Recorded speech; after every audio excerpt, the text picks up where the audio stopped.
জনিতাই চেত দর্পণ মার্জনন ভব মহাদবগ্নি নির্বাপনম শ্রেয় কৈরিব চন্দ্রিকা বিতরং বিদ্যাবুদ্ধ জীবনম আনন্দাদি বর্ধনং প্রতিপদং প্রণামনিত সাধনম সর্বৈ আত্মা স্নাপয়ং পরং বিজয়তে শ্রীকৃষ্ণ সংকীর্তনম সংকীর্তন চেত দর্পণ মার্জনম চেত চেত কথার অর্থ হলো চিত্ত, চিত্ত মানে দেহ বা মন। দর্পণম, দর্পণ কথার অর্থ হলো আয়না। আয়নার উপর যদি কোনো ময়লা সারবস্তু পড়ে থাকে মা, নিজের মুখ যেমন দেখা যায় না, ঠিক তদ্রূপ আমাদের দেহটার মধ্যে ময়লা সারবস্তু পড়ে আছে। কিসের ময়লা? আমরা কি ময়লা নিয়ে বসবাস করছি? আমাদের দেহেতে কি ময়লা আছে? কাম, ক্রোধ, লোভ, মোহ, মদ, আশ্চর্য, বিষয়, বৈভব, এই যে সবের ময়লা আমাদের দেহের মধ্যে আছে। প্রত্যেকের দেহেতে ভগবান বিরাজমান, প্রত্যেকের দেহেতে আমার গৌর হরি বসবাস করে। ওগো কলি জীব, তোমার দেহে যদি ময়লা থাকে, তুমি আমার গৌর হরিকে জানতে পারবে না, চিনতে পারবে না, বুঝতে পারবে না, এমনকি উপলব্ধি পর্যন্ত করতে পারবে না। তাহলে অগ্রে কি বলেন? আগে চিত্তটাকে মার্জন করো, চিত্ত দর্পণ মার্জনা। আর চিত্তটাকে মার্জন করতে গেলে কি করতে হবে? হরি নাম করতে হবে। আর হরি নাম করলে কি হবে না? ভব মহা দাবাগ্নি। দাবাগ্নি মানে কি মা? আগুন। ক্রোধ আগুনের সমান। হরিনাম করলে, হরিনাম শ্রবণ করলে তোমার শরীরের মধ্যে ক্রোধের লেশ পর্যন্ত থাকবে না। তা তুমি যদি বলো আমি মাছ খাবো, মাংস খাবো, হরিনাম করবো, ক্রোধ চলে যাবে হ্যাঁ শরীর থেকে, না, নই বাছো, কখনই নয়। সাত্বিক আহার গ্রহণ করো। সাত্বিক বলতে নিরামিষ ভোজন।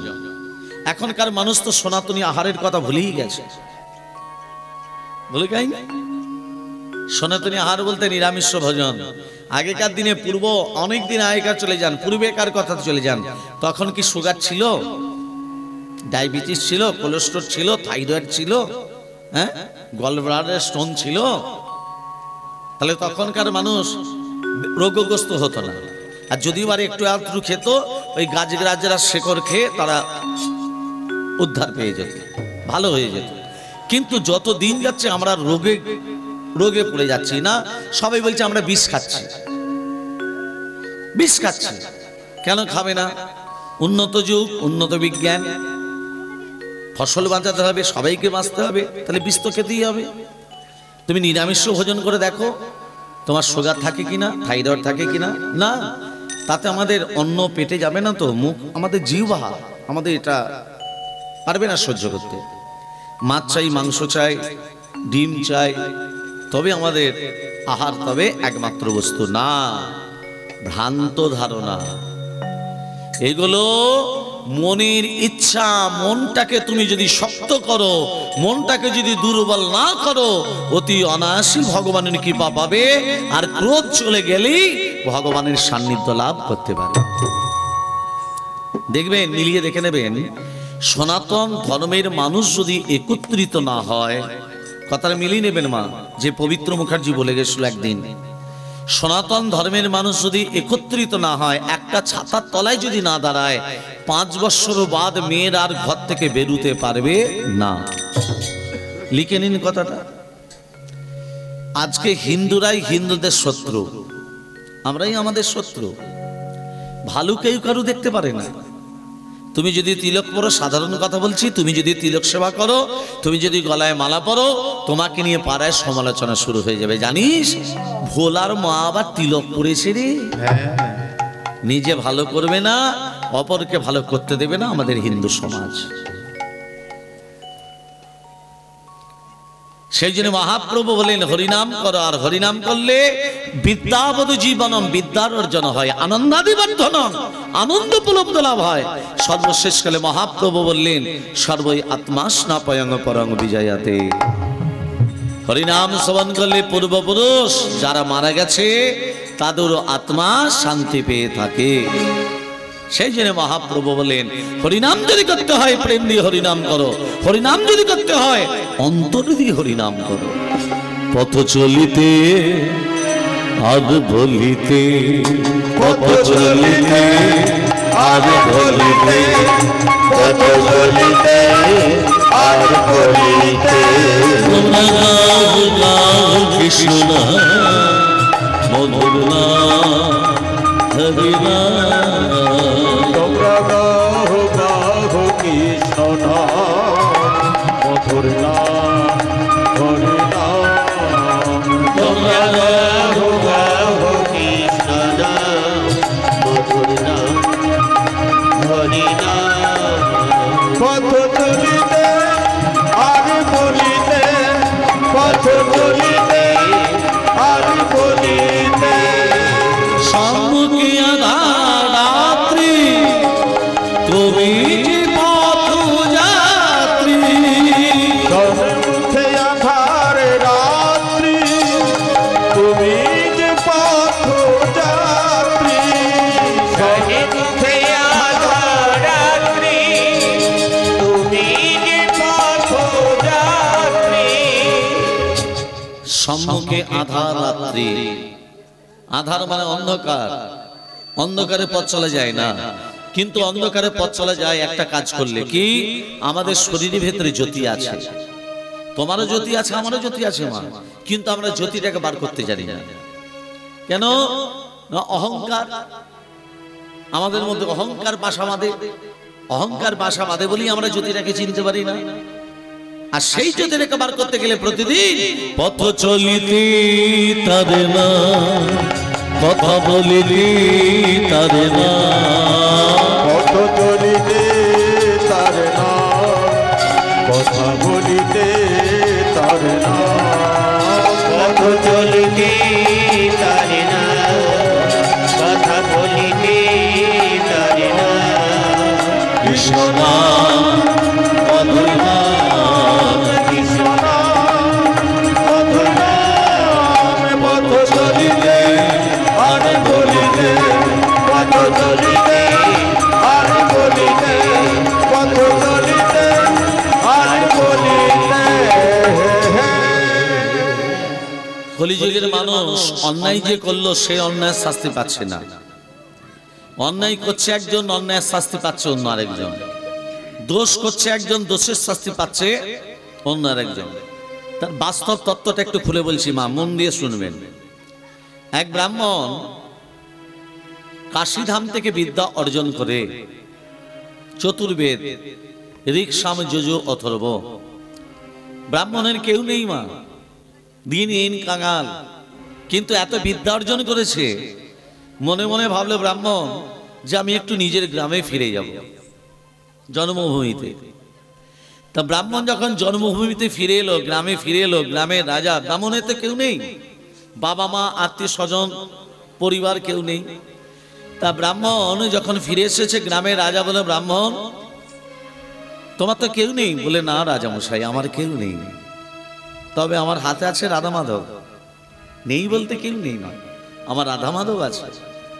আচ্ছা ব্রাহ্মণ, রাধা মাধবকে নিয়ে থাকতে তো তোমাকে হবে, তা আজ থেকে তুমি আমার পুরোহিত হিসাবে থেকে যাও। তুমি তো ব্রাহ্মণ, আমার তো পুরোহিত হিসাবে ঘরে কেউ নেই, তা তুমি আমার কাছে। বলেন রাজামশাই মনে কিছু করবেন না, আমি যে এত বিদ্যা অর্জন করেছি কারো রাজ পুরোহিত হিসাবে থাকার জন্য নয়, কারো রাজ কর্মচারী হওয়ার জন্য নয়, কারো রাজ ভিত্ত হওয়ার জন্য নয়। যদি আপনি মনে করেন আমাকে একটা মন্দির করে দিতে পারেন, মন্দির, সেই মন্দিরে আমি রাধা মাধবকে বসাবো।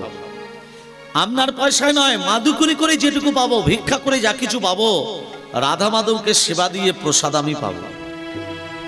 ঠিক আছে ব্রাহ্মণ, তুমি যখন বলছো তোমাকে আমি একটা মন্দিরই করে দিলাম। রাজা কি করেছে? ব্রাহ্মণকে একটা মন্দির করে দিয়েছে। সেই মন্দিরে ব্রাহ্মণ রাধা মাধবের সেবা দিয়েছে।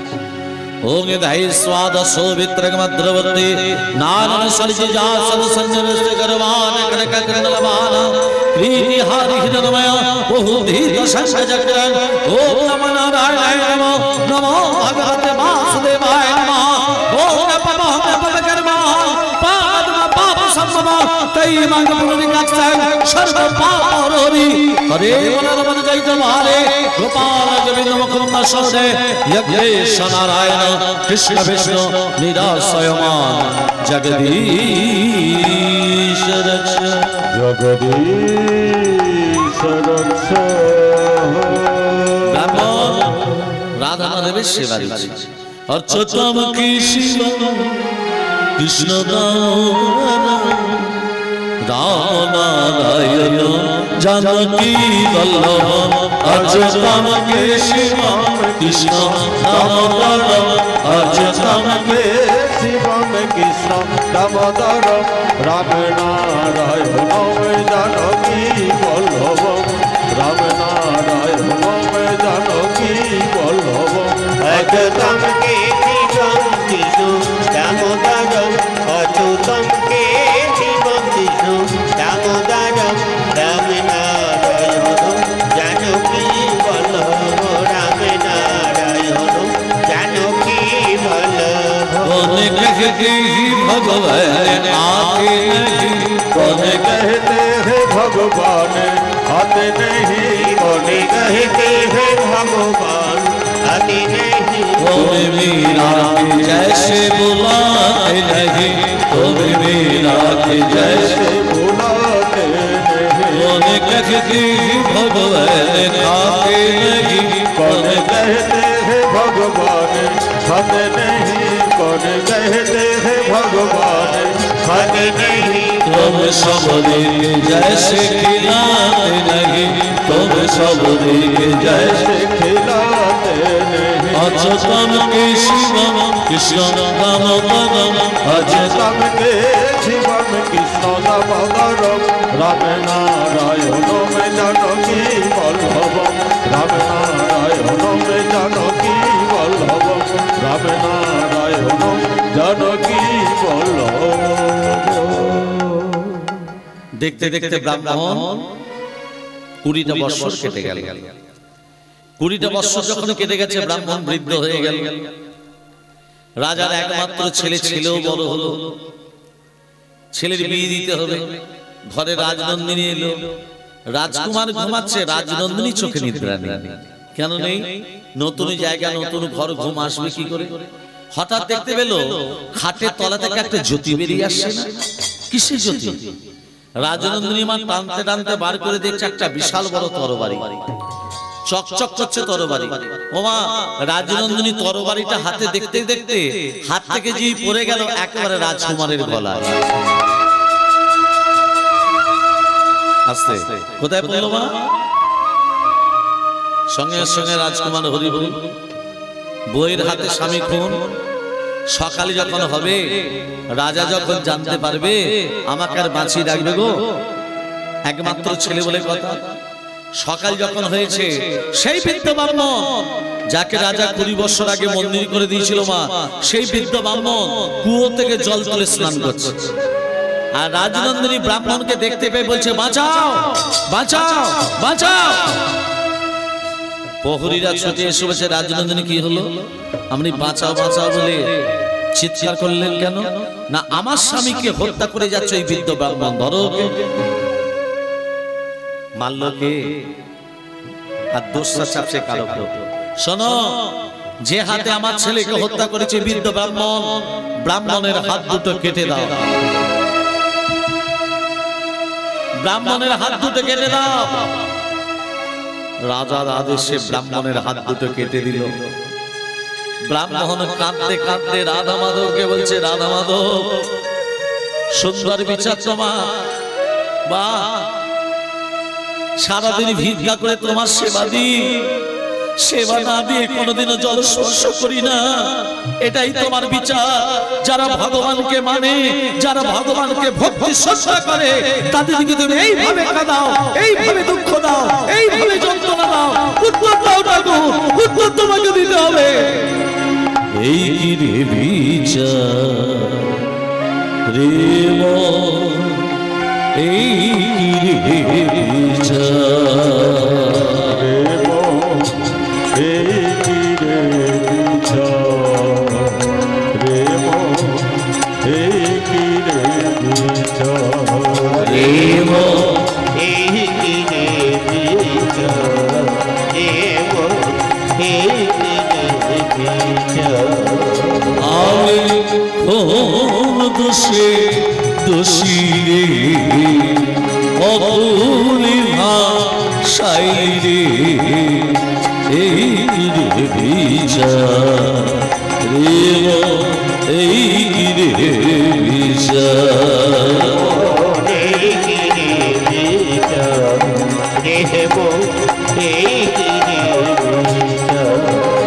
আমি কটাই জীবন অন্ধকারে, আলোর দিশা নাই, ভাবের মাঝে ডুব সাগরে ভাসিয়া বেড়াই, আমি ভাসিয়া বেড়াই। কাটাই জীবন অন্ধকারে, আলোর দিশা নাই, ভবের মাঝে দুঃখী সাগরে ভাসিয়া বেড়াই, আমি ভাসিয়া বেড়াই। আমার কুলের আশায় জীবন তরি ভাষায় আমার এই রে বিচার রে মন এই রে বিচার বিধিরে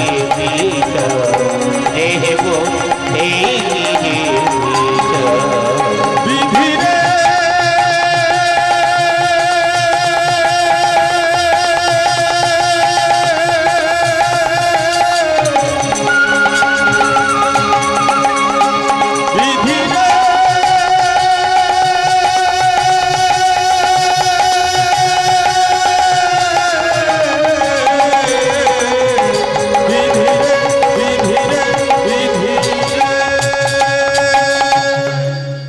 দেখতে দেখতে ব্রাহ্মণ মনে মনে ভাবলো এই গ্রামে আর থাকবো না। রিভাবটা কমিয়ে দেখ। এই গ্রামে আমি আর থাকবো না। রাজা আমার হাত দুটো কেটে দিল। ব্রাহ্মণ চলে গেল কাশীধামে। কাশীধামে যেই এলো মা, এসে শুনতে পেলে একজন ত্রিকালদর্শী এসেছে। ত্রিকালদর্শী মানে যিনি ভূত ভবিষ্যৎ বর্তমান বলতে পারে। ওই ত্রিকালদর্শীকে জিজ্ঞাসা করবো কি কারণে আমার হাত দুটো কাটা হলো। কি গো, আমি রাজার ছেলেকে মেরেছি? মারি নাই তো, তাহলে রাজা আমার হাত দুটো কেটে দিল কেন? যেই ত্রিকালদর্শীর ঘরে গেছে মা, ত্রিকালদর্শী তখন ঘরে ছিল না। ছিল কে? তার স্ত্রী সহধর্মিণী। কে? আমি ব্রাহ্মণ, আমার হাত দুটো কাটা হলো কেন জানতে বসুন ওখানে। আমার স্বামী এক্ষুনি আসবে, বসুন। ঠিক আছে মা, আমি বসছি। ব্রাহ্মণ বসে আছে। আর যেই জ্যোতিষী প্রবেশ করেছে, ত্রিকালদর্শী প্রবেশ করেছে, স্বামীকে দেখে স্ত্রী চিৎকার করে উঠল, এই যে ভাগ্য করে আমি স্বামী পেয়েছি। হ্যাঁ, কি কুক্ষানে তোমাকে বিয়ে করেছিলাম আমি জানি না। এক্ষুনি তো আসনে বসে সবার ভাগ্য গণনা করবেন। নিজের বইয়ের দিকে তাকিয়ে তো একবার ভাগ্যটা বিচার করতে কোনোদিনও মন যায় না। ঘরে নুন নেই, তেল নেই, আনাজ নেই, মশলা নেই, নানান কথা শুনিয়ে দিল স্ত্রী স্বামীকে দেখে। ব্রাহ্মণ মনে মনে ভাবছে, কোণে বসে আছে তো, ব্রাহ্মণ মনে মনে ভাবছে সব থেকে বেশি দুঃখী আমি ভেবেছিলাম, কিন্তু আমার থেকেও বেশি দুঃখী আছে এই জ্যোতিষী। স্বামীরা বাইরে থেকে এলে এক গ্লাস জলটা স্ত্রীরা ধরে মুখের সামনে, স্বামীর মুখের সামনে, সেটা না ধরে নানান প্রবচন শুনিয়ে দিল, নানান কথাবার্তা শুনিয়ে দিল। জ্যোতিষী ব্রাহ্মণকে দেখে বলছে, ব্রাহ্মণ এদিকে শোনো। বলুন। আচ্ছা ব্রাহ্মণ, তুমি আমাকে কেন, তুমি আমার কাছে কেন এসেছো জানো? বলুন তো কেন এসেছি। জ্যোতিষী বলছে, ব্রাহ্মণ তুমি আমার কাছে এসেছো, তোমার হাত দুটো কাটা হয়েছে কেন সেটা জানতে এসেছো। ব্রাহ্মণ শুনে অবাক, আপনি বলেন কি করে?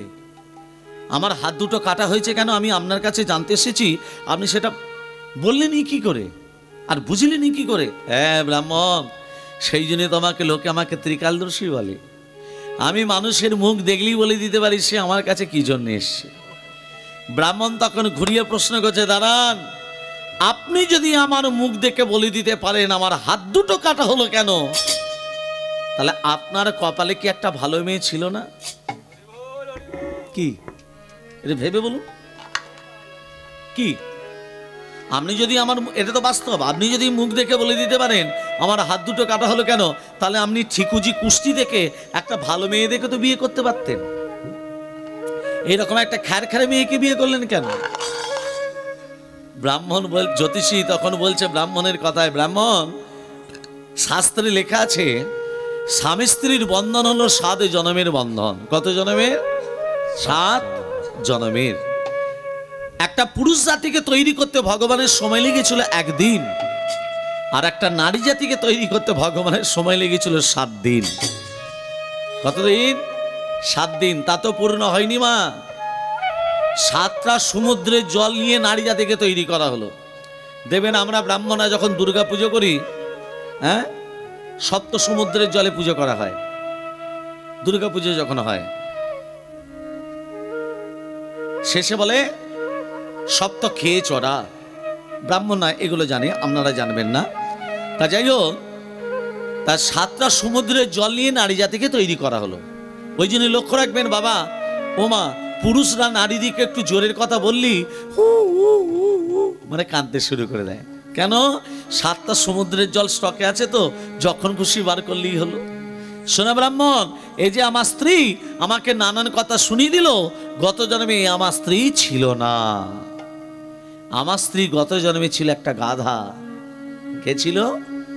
গাধা। আমি ব্রাহ্মণ ছিলাম না, আমি ছিলাম একটা বায়স পাখি, মানে কাক। গাধা সারাদিন পরিশ্রম করে করে গাধার পিঠে একটা ঘা হয়ে গেছিল মা। ঘা, বড় ধরনের ঘা। গাছের তলায় বসে বিশ্রাম করতো গাধা। আমি গাছের ডালে বসে থাকতাম। কাকের চোখ দুটো কোন দিকে থাকে? ওই ঘায়ের দিকে। গাধার পিঠে বসে প্রতিদিন ঠক্কর দিতাম। যত ঠক্কর দিতাম গাধা মুখে তো বলতে পারতো না মা, কষ্ট পেত বলে ভগবানকে ডাকতো। এইভাবে প্রতিদিন ঠক্কর দিতে দিতে দিতে দিতে আমার ঠোঁটটা একদিন গাধার হাড়ে ঢুকে গেছে। হাড়ে ঢুকে গেছে, নাড়াচাড়া করছে, বেরোচ্ছে না। গাধার যন্ত্রণায় ছটফট করতে করতে নদীতে ঝাঁপ দিল, প্রাণ বিসর্জন দিল। আমি তো জল দেখলে উড়ে পড়বো, উড়বো কি করে? ঠোঁটটা যে হাড়ে ঢুকে গেছে। গাধা যখন হরিবোল হয়ে গেল, আমিও গাধার সঙ্গে হরিবোল হয়ে গেলাম।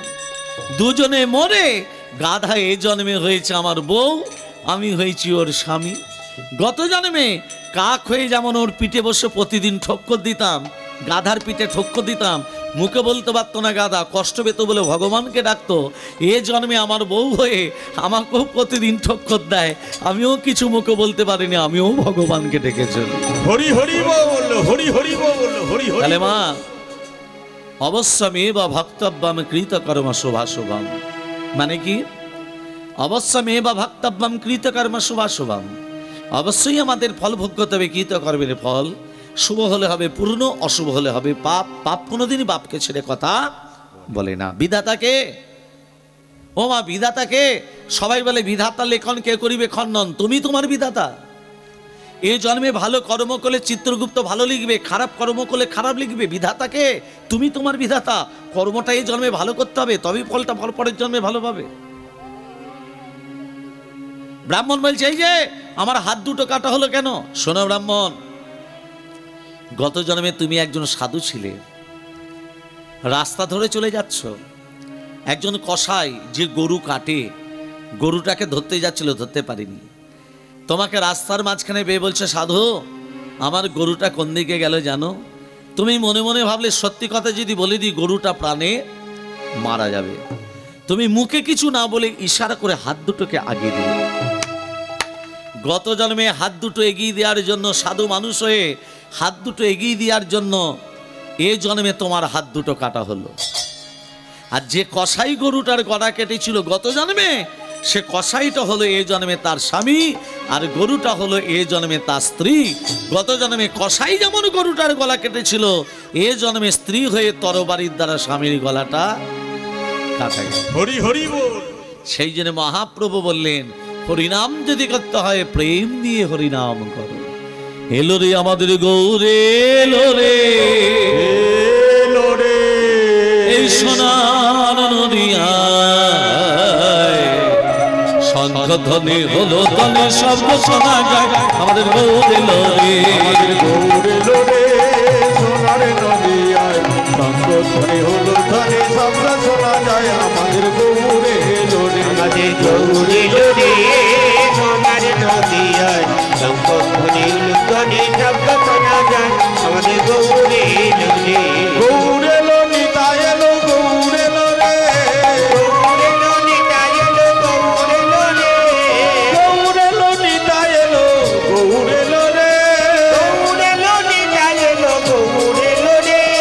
গৌরে লোরে সোনার নদিয়ায় হরি হরি হরি বল। শব্দ শোনা যায় আমাদের গৌরে লোরে গৌরে লোরে সোনার নদিয়ায় শঙ্খধ্বনি উলুধ্বনি শব্দ শোনা যায় আমাদের গৌরে লোরে। শান্তি গুরু। হরিনাম শ্রবণ করতে গেলে যে যার বাড়ি থেকে শাঁখ আনতে হয়। ওইটাই আনতে ভুলে গেছি। হরিনাম শ্রবণ করতে গেলে যে যার বাড়ি থেকে ফুল আনতে হয়। হরিনাম শ্রবণ করতে গেলে মাথায় নামাবলি দিয়ে বসে থাকতে হয়, খালি মাথায় হরিনাম শ্রবণ করতে নেই। মায়ের আমি ঘোমটার কথা বলিনি, যে আসনটায় বসে আছেন এটা চটের আসন বা তিরপলের আসন নয় মা, এই আসনটা হলো ব্যাসদেবের আসন। এই আসনে বসতে গেলে প্রণাম করে বসতে হয়, এই আসন ছেড়ে উঠতে গেলে প্রণাম করে উঠতে হয়। সেই জন্য ওই জন্য দেখবেন কপালে কপালে গোপীচন্দন পরিয়ে দিচ্ছে। কেন দিচ্ছে? মহাপ্রভুকে বুঝিয়ে দিল, প্রভু এর মাথায় নামাবলি নেই, তিলক নেই, গলায় মালা নেই, কিন্তু তোমার আসনে বসেছে, এর কপালে গোপীচন্দন পরিয়ে দিয়ে বুঝিয়ে দিলাম অন্তিম দিনে, শেষের দিনে যেন বিছানায় পড়ে গড়াগড়ি যেন না যায়, অন্তিম দিনে যেন নিতাই গৌরে চরণ প্রাপ্তি লাভ করে। হরি হরি বল। শান্তিপুর ডুবু ডুবু নদে ভেসে যায়, শান্তিপুরে ডুবু ডুবু নদে ভেসে যায়, শান্তিপুর ডুবু ডুবু নদে ভেসে যায়, ভাঙিয়া ঢেউয়াশিয়া লাগলো গোরার গায়ে, ফুল ভাঙিয়া ঢেউয়াশিয়া লাগলো গোরার গায়ে। গৌরে লোরে সোনার নদিয়ায় শঙ্খধ্বনি উলুধ্বনি শব্দ শোনা যায় আমাদের গৌরে লোরে। আমাদের গৌরে লোরে সোনার নদিয়ায় শঙ্খধ্বনি উলুধ্বনি শব্দ শোনা যায় আমাদের গৌরে লোরে। গৌরে লোরে গৌরে লোরে গৌরে লোরে। प्रेम से बोलो राधा रानी की জয় मदन महान की জয় गिरिधारी लाल की জয়। प्रेम से बोलो। রাধে রাধে। ভক্তমণ্ডলী ভক্তমতী মায়েরা, মহাপ্রভু 1486 খ্রিস্টাব্দে 1407 শকাব্দে 491 বঙ্গাব্দে দোল পূর্ণিমার দিন শ্রীরাম নবদ্বীপ ধামে অবতীর্ণ হয়ে বললেন, একবার দুবাহু তুলে হরিনাম করো। তাই তো? মহাপ্রভুর আদি নাম কি? মহাপ্রভুর আদি নাম কি? নিমতলায় গিয়েছিল নিমাই, ভক্তরা ডাকত গৌরাঙ্গ মহাপ্রভু বলে। গুরুদেব নাম রেখেছিল শ্রীকৃষ্ণ চৈতন্য। তাহলে মহাপ্রভুর আদি নাম কি? যেমন রামচন্দ্রের বাবা দশরথ, দশরথের আদি নাম কি? সীতার বাবা জনক, জনকটা পদবী, নামটা কি?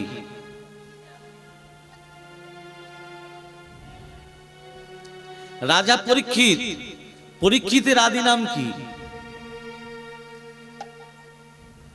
তার আগে এই তত্ত্বগুলো শোনার আগে মহাপ্রভু বললেন, হরিনাম যদি করতে হয় প্রেম দিয়ে হরিনাম করো। সবাই মিলে দোবাহু তুলে কণ্ঠে কণ্ঠে মিলিয়ে তালে তালি দিয়ে একটু হরিনাম করবো। সবাই মিলে প্রেম সে কণ্ঠে কণ্ঠে মিলে তালে তালি দিয়ে সাথে পাশে মিলিয়ে কাজ দাঁড়িতে বসিয়া আর সংকীর্তন করে, সংকীর্তন করে হে প্রতিদিন হাতে করতালি দিয়া সবাই মিলে প্রেম সে হরে কৃষ্ণ হরে কৃষ্ণ কৃষ্ণ কৃষ্ণ হরে হরে হরে রাম হরে রাম রাম রাম হরে হরে।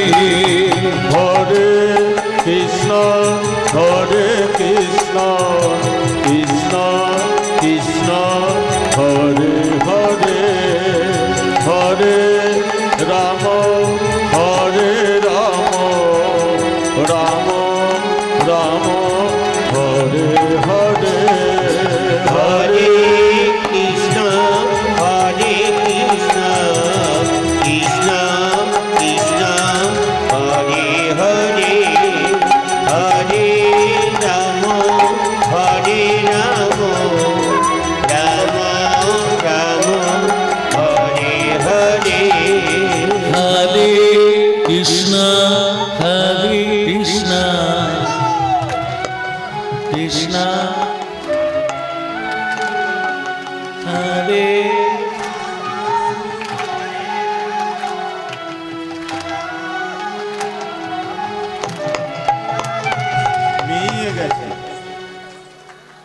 আস্তে আস্তে বলছি, এটা শুনেন, আগে কথাটা শুনে তারপর হরিনাম করবেন। গৌরাঙ্গ মহাপ্রভু বলেছিলেন, হরিনাম যদি করতে হয় উচ্চস্বরে হরিনাম করে, চুপি চুপি নয়। জপ করবেন চুপি চুপি, নাম যখন করবেন, জপ মানে গুরু যে মন্ত্র যে দীক্ষা দিয়েছে সেটা কিন্তু চুপি চুপি করতে হয়, মনে রসনাটা নাড়তে হয়, শব্দ যেন না হয়, গুরু যে কর্ণে মন্ত্র দেয়। কিন্তু হরিনাম করতে হবে উচ্চ ঈশ্বরে। হাতের কাজ কি? করতাল। রসনার কাজ কি? উচ্চারণ করা। চোখের কাজ কি? ভগবত দর্শন, ভগবানের রূপ দর্শন। তাহলে আমাদের রসনা কি বলছে? জিহ্বা দগ্ধ পরাণেন, আমি যত পরের খেতে পারবো ততই ভালো, তবু হরিনাম উচ্চারণ করবো না। তাই তো? হাতের কাজ করতাল দিয়ে, হাত বলছে হস্তদগ্ধ পরোধনে, আমি করতাল দেব না, পরের সম্পত্তি যত লুটে পুটে নেবো তত ভালো, তবু করতাল দেব না। চোখের কাজ নিদ্রাং বাসতাং কুরুতে মামা, যত বেলা 8টা পর্যন্ত ঘুমোতে পারবো ততই ভালো, হ্যাঁ, লেপ চাপা দিয়ে। এইভাবে হরিনাম বললে হবে না। হরিনাম যদি করতে হয় প্রেম দিয়ে হরিনাম করো। হরে কৃষ্ণ হরে কৃষ্ণ কৃষ্ণ কৃষ্ণ হরে হরে, হরে রাম রাম রাম হরে হরে। হরে কৃষ্ণ কৃষ্ণ কৃষ্ণ হরে হরে, হরে রাম রাম রাম হরে হরে। হরে কৃষ্ণ কৃষ্ণ কৃষ্ণ কৃষ্ণ হরে হরে, হরে রাম রাম রাম হরে হরে। হরে কৃষ্ণ কৃষ্ণ কৃষ্ণ হরে হরে, হরে রাম রাম রাম হরে হরে। হরে কৃষ্ণ কৃষ্ণ কৃষ্ণ কৃষ্ণ হরে হরে, হরে রাম রাম রাম হরে হরে। হরে কৃষ্ণ কৃষ্ণ কৃষ্ণ হরে হরে, হরে রাম রাম রাম হরে হরে। হরে কৃষ্ণ কৃষ্ণ কৃষ্ণ হরে হরে, হরে রাম রাম রাম হরে হরে।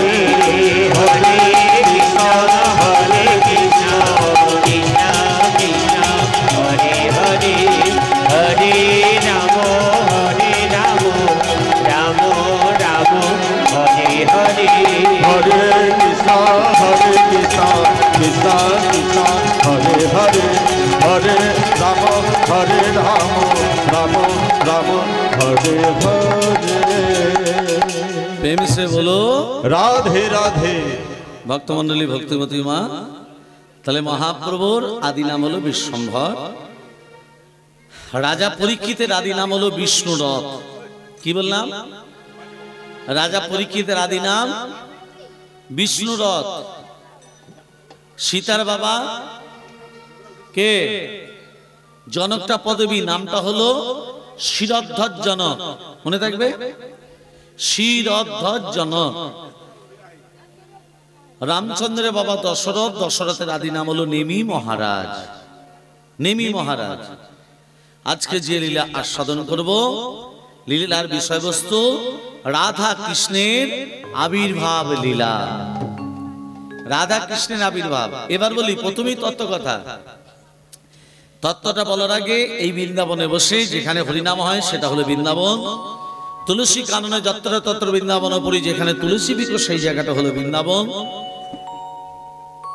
ভক্তমন্ডলী, ভক্তিমতী মা, আসুন এই বৃন্দাবনে বসে সবাই মিলে একটু দুবাহু তুলে কণ্ঠে কণ্ঠে মিলিয়ে তালে তালি দিয়ে ভজন গান করে লীলার ভেতরে প্রবেশ করব।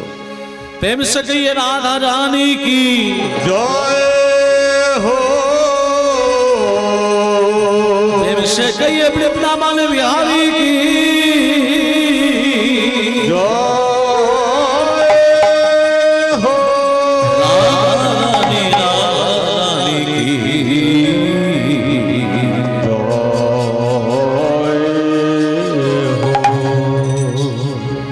अमिठी रस से भरी राधे राधे राधे राधे राधे राधे राधे अमिठी रस से भरी राधे रानी लगी राधे रानी लगी मन पार पार जब लगी तो पानी लगे।